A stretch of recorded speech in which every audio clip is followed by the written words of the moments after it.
សម្រាប់ពុកម៉ែបងប្អូនដែលប្រើទៅលើកម្មវិធី TikTok ហើយចង់ផ្លាស់ប្ដូរភាសាពីភាសាខ្មែរទៅជាភាសាអង់គ្លេសឬក៏ពីភាសាអង់គ្លេសមកជាភាសាខ្មែរឬក៏ភាសាផ្សេងទៀតបងប្អូនអាចផ្លាស់ប្ដូរជាមួយនឹងខ្ញុំបាទនៅក្នុងវីដេអូមួយនេះបាន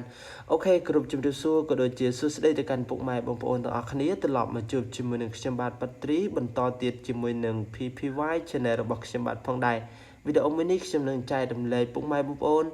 ជាមួយនឹងរបៀបនៃការផ្លាស់ប្ដូរភាសា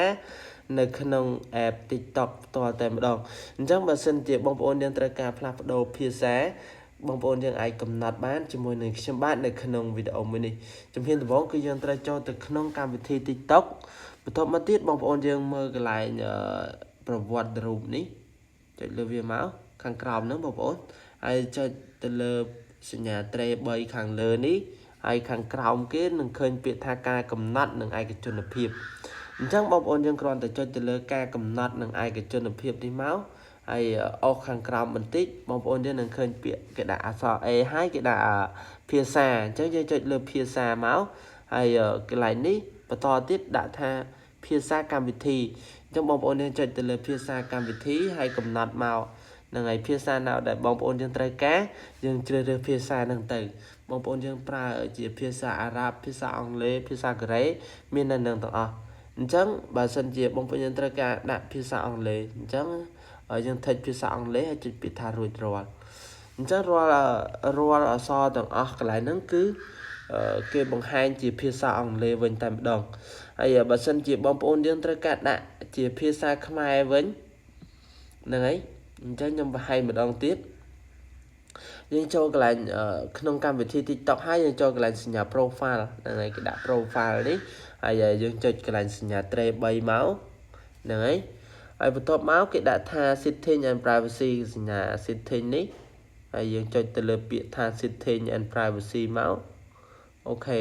ក្រោយមកបងប្អូនយើងអុសខាងក្រោមបន្តិចនឹងឃើញពាក្យថា language ហ្នឹងហើយកន្លែងអក្សរ A បងប្អូន sorry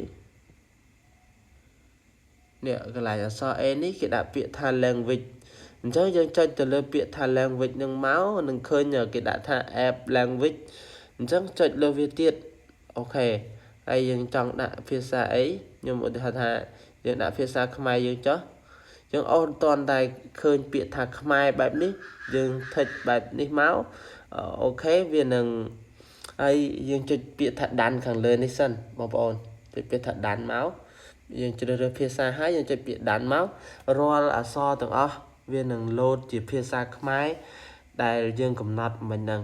អូខេនេះជាវីដេអូដែលខ្ញុំចង់បង្ហាញពុកម៉ែបងប្អូនទាំងអស់គ្នានៅក្នុងវីដេអូមួយនេះបើសិនជាបងប្អូនយើងពេញចិត្តនៅវីដេអូមួយនេះកុំភ្លេចជួយចុច like ក៏ដូចជាចុច subscribe ទៅលើ channel YouTube របស់ខ្ញុំបាទម្នាក់មួយផងដើម្បីទទួលបានវីដេអូថ្មីនិងបទពិសោធន៍ខ្លីៗពីខ្ញុំបាទផងដែរអរគុណច្រើនពុកម៉ែបងប្អូនទាំងអស់គ្នាសម្រាប់ការតាមដានទស្សនាវីដេអូមួយនេះពីដើមរហូតដល់ចប់ជួបគ្នាវីដេអូបន្តទៀតជាមួយនឹងខ្ញុំបាទផងដែរ